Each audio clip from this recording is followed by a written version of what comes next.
E aí pessoal, terceiro ano, tudo bem gente? Bom, hoje nós vamos trabalhar o conteúdo de Física B, que ele é um pouquinho diferente do nosso conteúdo tradicional, tá? Hoje a gente vai trabalhar a questão da Física moderna, bom?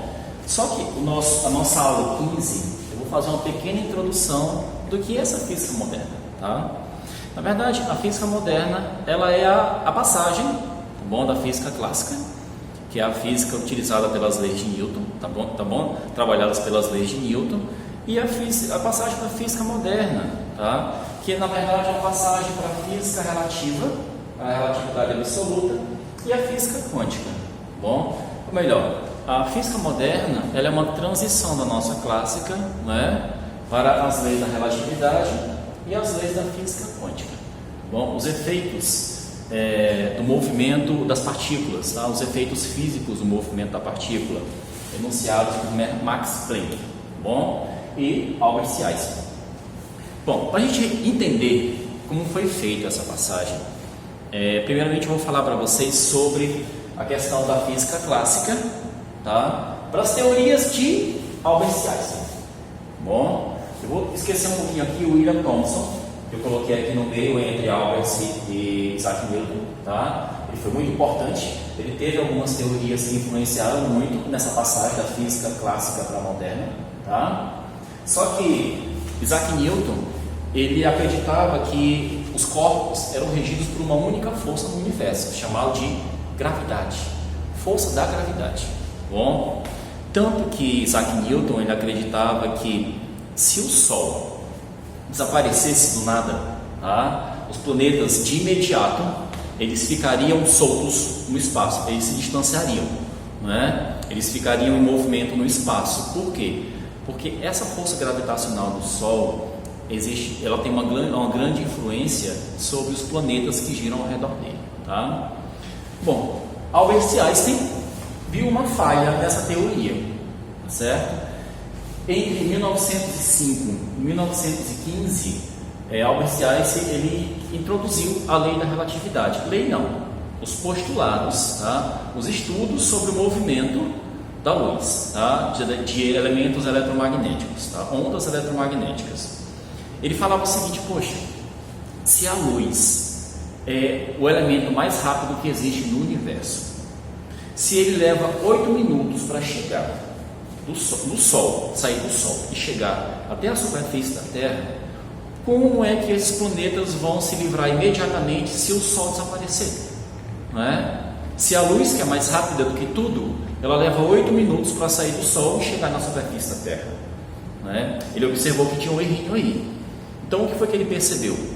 Ele percebeu que essa força, na verdade, essa força gravitacional, ela na verdade era um elemento, tá? Alguma coisa que mantinha os corpos, né, ligados um no outro.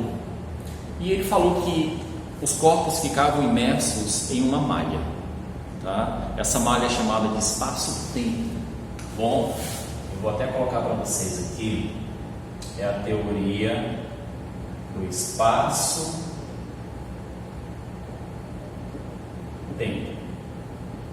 Ou melhor, ele imaginava os corpos imersos em cima de uma malha, tá? Uma malha é um tecido onde esses corpos afundavam, tá bom? E deformavam essa malha. Ou melhor, o Sol, ele deformava essa malha, né? Ou melhor, o Sol, ele fazia com que essa malha afundasse um pouquinho para que a malha, que é o espaço-tempo.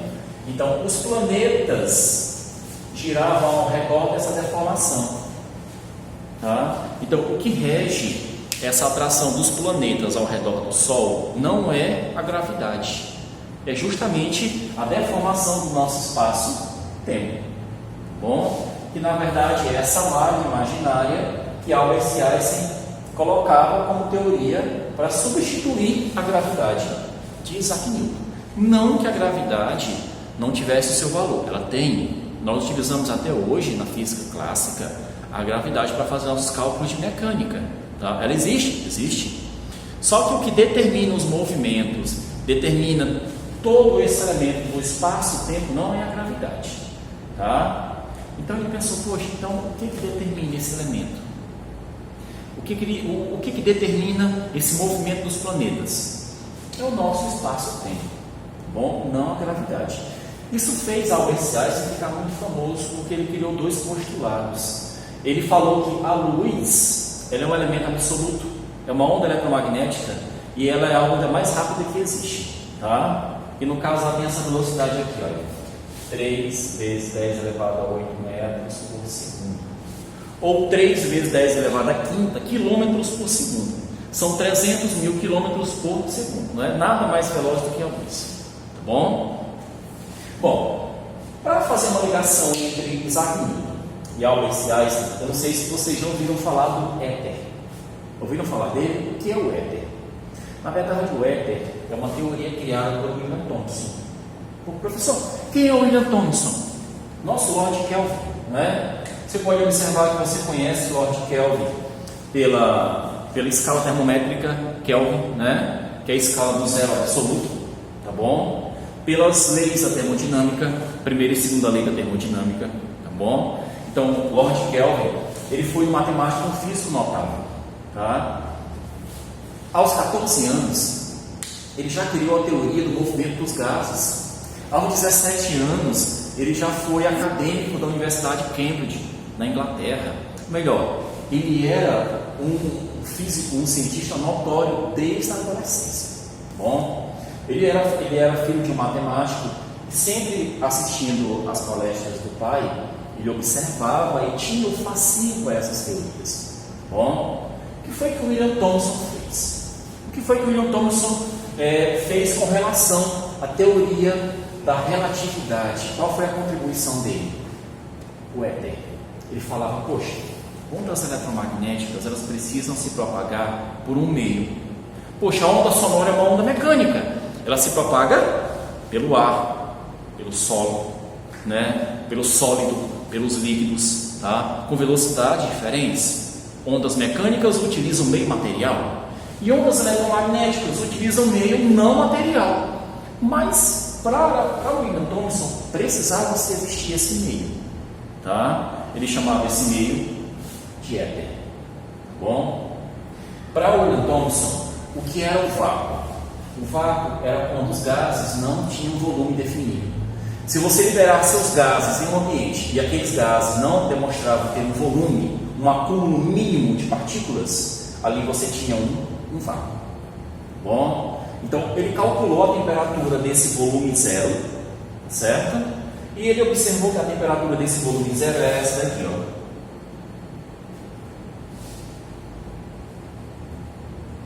Menos 273 graus Celsius, certo? Ou melhor, um zero absoluto. Ou melhor, ele descobriu a temperatura do vácuo, a temperatura do espaço. Bom, então a teoria dele sobre o éter, na verdade, fez com que Albert Einstein pensasse um pouquinho sobre a teoria do espaço-tempo. Tá bom? O nosso éter, na verdade, é o nosso espaço-tempo. Tá bom? É por onde essa luz se propaga. Tá? Bom, nós vamos voltar, tá? Na próxima aula já trabalhamos postulados de Albert Einstein. Professor, que postulados são esses? Albert Einstein, quando ele trabalhou essa questão da relatividade, quando ele fez essa passagem da física clássica para a física moderna, ele criou dois postulados. O que é um postulado? Um postulado, na verdade, é uma teoria que ela não é comprovada, tá? Ela já, por si só, ela já se cria uma lógica, tá bom? Nós conhecemos como postulados, tá? Não é uma teoria demonstrada. Ele não conseguiu demonstrar por si matematicamente, tá bom? Mas ele observou que realmente alguns elementos matemáticos podem acontecer por esses postulados. Que elementos são esses? Por exemplo, ele pode trabalhar com a dilatação do tempo, tá bom? Ou melhor, a contração dos espaços. Ele diz que quando a diferença de velocidade entre dois elementos é grande, então existe uma dilatação do tempo, tá bom? Ou uma contração dos espaços, tá certo? Onde a variação dessa velocidade em relação ao observador e ao observado, que na verdade é o corpo em movimento, tá bom? Esses efeitos podem acontecer. Teoricamente, com esses efeitos, com a contração do espaço e a dilatação do tempo, nós temos o quê? Nós temos essa fórmula aqui, ó. Tá? Melhor, teoria da relatividade, né? Eu consigo criar energia, tá bom? Quando eu tenho uma massa e essa massa ela consegue atingir a velocidade da luz. A multiplicação da massa da matéria pela velocidade da luz, eu consigo criar uma determinada energia. Bom, vamos trabalhar isso mais lá na frente, vamos desenvolver essa ideia, tá certo? Bom, esses postulados aqui falam o seguinte. Postulado 1, está na sua apostila. O postulado 1 fala o seguinte, que os movimentos constantes, eles são absolutos, tá? Não existe variação de velocidade. Tem-se uma impressão de que o elemento está em repouso, tá bom? Então, para ele, esses movimentos de alguma coisa em movimento uniforme é algo absoluto, tá? Postulado 2, ele fala que a velocidade da luz é absoluta. Esse valor, tá, é absoluto. Isso não depende do observador e nem do referencial, tá? Pelo que essa onda eletromagnética se movimenta, tá bom? Ou melhor, a velocidade dela é sempre a mesma, independente da fonte e independente do observador, tá bom? Se alguma coisa estiver se movimentando próximo da velocidade da luz, a massa dele tende a aumentar, ele tende a desacelerar, tá? Então nada é mais veloz do que a luz e essa velocidade dela é absoluta, tá bom? Ou melhor, é sempre a mesma para qualquer ponto referencial, tá bom? E nós vamos retornar na próxima aula, já levando essas teorias em consideração e também trabalhamos as questões da equação de Lorentz, que dá início à quantização ou elemento matemático dessa nossa teoria da relatividade, tá bom, pessoal? Então, um abraço, tá? E eu retorno na próxima aula já aplicando essas teorias nas bases das fórmulas e nas questões de dilatação do tempo e contração dos espaços e a teoria da relatividade em relação à criação de uma energia com o aumento da massa, quando esse corpo se movimenta na velocidade ou próximo da velocidade da luz, tá bom? Um forte abraço.